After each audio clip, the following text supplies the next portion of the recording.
कहानी ज्यादा लंबी नहीं है, कृपया इसको पूरी देखिएगा और लाइक और सब्सक्राइब भी कर दीजिएगा। कमेंट में बताइएगा कैसा लगा। एक दिन विजयनगर के दरबार में एक धनी व्यापारी आया और उत्साहित होकर महाराज कृष्णदेवराय के सामने एक चुनौती पेश की। उसने गर्व से कहा, महाराज, मैं जानना चाहता हूं कि इस दरबार में कौन सबसे बुद्धिमान है। मैं 3 ऐसी पहेलियां लेकर आया हूं जिन्हें सुलझाना बेहद मुश्किल है। जो व्यक्ति इनका सही उत्तर देगा उसे मैं सोने की 100 मुद्राएं दूंगा। महाराज ने मुस्कुराते हुए तेनालीराम की ओर देखा। उन्होंने कहा, तेनाली, क्या तुम इस चुनौती को स्वीकार करोगे? तेनालीराम ने अपने चेहरे पर एक शरारती मुस्कान लाते हुए जवाब दिया, महाराज, पहेलियां? वो भी मेरे सामने? ये तो मेरे बाएं हाथ का खेल है। मुझे बस उस व्यापारी की 3 पहेलियां सुनने की जरूरत है। व्यापारी ने उत्साह से तेनालीराम के सामने अपनी पहेली रखी। उसने कहा, तेनाली, मेरे गांव में 3 लोग हैं और वे सभी मूर्ख हैं, लेकिन उनमें से एक सबसे बड़ा मूर्ख है। अगर तुम सही सही अंदाजा लगाकर बता सको कि उनमें से सबसे बड़ा मूर्ख कौन है तो ये सोने की मुद्राएं तुम्हारी होंगी। तेनालीराम ने आंखें गोल करते हुए कहा, वाह, यह तो एक मजेदार चुनौती लग रही है। मुझे बताओ उनके बारे में। व्यापारी ने 3 मूर्खों का वर्णन करते हुए कहा, पहला मूर्ख, वह हर दिन अपने घर की छत पर बैठकर सोचता है कि वह आकाश में उड़ सकता है।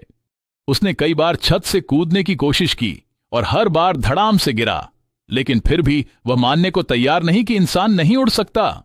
दूसरा मूर्ख, यह व्यक्ति अपने खेत में एक कुआं खोद रहा था और फिर अचानक उसे लगा कि अगर वह मिट्टी वापस कुएं में डाल दे तो कुआं खुद बन जाएगा। अब वह रोज मिट्टी को बाहर निकालता है और फिर से उसी जगह पर डाल देता है, लेकिन कुआं कभी पूरा नहीं होता। तीसरा मूर्ख, यह व्यक्ति हर दिन नदी के किनारे जाता है और अपने हाथों से पानी को पकड़ने की कोशिश करता है। वह सोचता है कि अगर वह तेजी से हाथ हिलाएगा तो पानी उसके हाथों में आ जाएगा, लेकिन जाहिर है वह कभी पानी नहीं पकड़ पाता और फिर भी हर दिन वही कोशिश करता रहता है। तेनालीराम ने व्यापारी की पूरी कहानी ध्यान से सुनी और फिर जोर से हंस पड़े। उन्होंने कहा, ओह, यह तो वाकई दिलचस्प है, लेकिन सबसे बड़ा मूर्ख, वह तो मैं आपको अभी बता सकता हूं। व्यापारी चौंकते हुए बोला। तेनालीराम ने मुस्कुराते हुए कहा, सबसे बड़ा मूर्ख तो वह है जो इन 3 मूर्खों को देखकर भी यह सोचता है कि इनमें से कोई एक सबसे बड़ा मूर्ख है। असली मूर्ख तो आप खुद हैं, क्योंकि आप इनकी मूर्खतापूर्ण हरकतों का मजा ले रहे हैं, जबकि आपको इन्हें समझाना चाहिए था। दरबार में ठहाके गूंज उठे। महाराज कृष्णदेव राय और सभी दरबारी तेनालीराम की चतुराई से बेहद प्रभावित हुए। व्यापारी के चेहरे का रंग उड़ गया। वह शर्म से पानी पानी हो गया। उसने झुककर सोने की मुद्राएं तेनालीराम को दीं और बिना कुछ कहे दरबार से चला गया। इस कहानी से यह सीख मिलती है कि दूसरों की मूर्खता पर हंसने से पहले हमें खुद पर ध्यान देना चाहिए। जो व्यक्ति दूसरों की मूर्खता का मजाक उड़ाता है वह खुद सबसे बड़ा मूर्ख साबित हो सकता है। एक समय की बात है, एक बड़े शहर में हर जगह चर्चित धनाढ्य व्यापारी रहते थे। उनका नाम था सेठ धनराज। सेठ धनराज की दौलत का कोई अंत न था। उन्होंने जीवन भर खूब पैसा कमाया और बड़े आराम से जिंदगी बिताई। लेकिन समय के साथ जैसे जैसे उनके बाल सफ़ेद होने लगे, उनके मन में चिंता ने घर कर लिया, बुढ़ापे की चिंता। एक दिन सेठ धनराज बाल कटाने नाई की दुकान पर गए। उन्होंने नाई से बड़े ही गर्व से कहा, देख भाई, मेरे सिर पर अगर एक भी सफ़ेद बाल दिख जाए तो उसे उखाड़ कर मेरे हाथ में रख देना। नाई ने सिर का बारीकी से निरीक्षण किया और पाया कि सेठ धनराज के सिर पर वाकई एक छोटा सा सफ़ेद बाल है।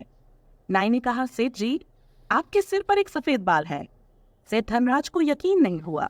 उन्होंने कहा, अगर ऐसा है तो उसे फौरन मेरे हाथ में रख दो। नाई ने अपनी सुनहरी चिमटी निकाली और वह सफ़ेद बाल उखाड़कर सेठ धनराज के हाथ में रख दिया।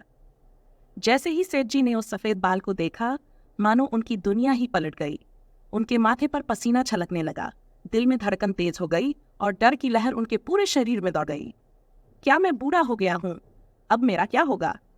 सेठ धनराज मन ही मन बड़बड़ाते हुए कांपने लगे। उनकी चिंता अब इतनी बढ़ गई थी कि उन्होंने निश्चय किया, मुझे किसी चानी संत से मिलना चाहिए। शायद वही मेरे इस डर का इलाज कर सकते हैं। शहर के पास एक गांव में एक बहुत ही प्रसिद्ध संत रहते थे, जिनकी ख्याति दूर दूर तक फैली थी। सेठ धनराज बिना समय गंवाए उस संत के पास पहुंच गए।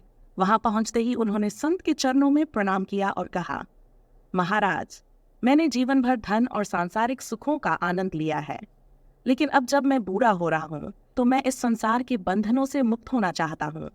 मुझे ऐसा मार्ग दिखाइए जिससे मैं स्वर्गलोक जा सकूं और देवताओं के साथ सुख भोग सकूं। संत ने सेठ की बातें सुनी, फिर हल्के से मुस्कुराए और बोले, तुम्हारी उम्र अब वृद्धावस्था की ओर बढ़ रही है। अच्छा चलो, मैं तुम्हें भक्ति और मुक्ति के मार्ग पर ले चलता हूँ।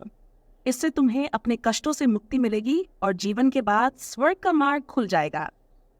ये सेठ धनराज ने संत की बातें सुनी, लेकिन उनके मन में अब भी अपने धन और परिवार का मोह छाया हुआ था। उन्होंने कहा, महाराज, कुछ महीने बाद मेरी बेटी की शादी है। उनका घर गृहस्थी बन जाए तो आराम से मैं आपके साथ चल दूंगा। संत ने कहा, ठीक है, मैं कुछ साल बाद आ जाऊंगा। कुछ साल बाद वह संत फिर व्यापारी से मिलने आए। तब व्यापारी ने कहा, महाराज, मेरे बेटे को संतान होने वाली है। जरा पोते पोतियों के साथ समय गुजार लो, फिर मैं आपके साथ चलूंगा। संत ने हामी भर दी और चले गए। कुछ वर्षों के बाद फिर संत आए तो व्यापारी ने कहा, महाराज, मेरे पोते का विवाह देख लो, फिर मैं आपके साथ चलूंगा। संत फिर चले गए।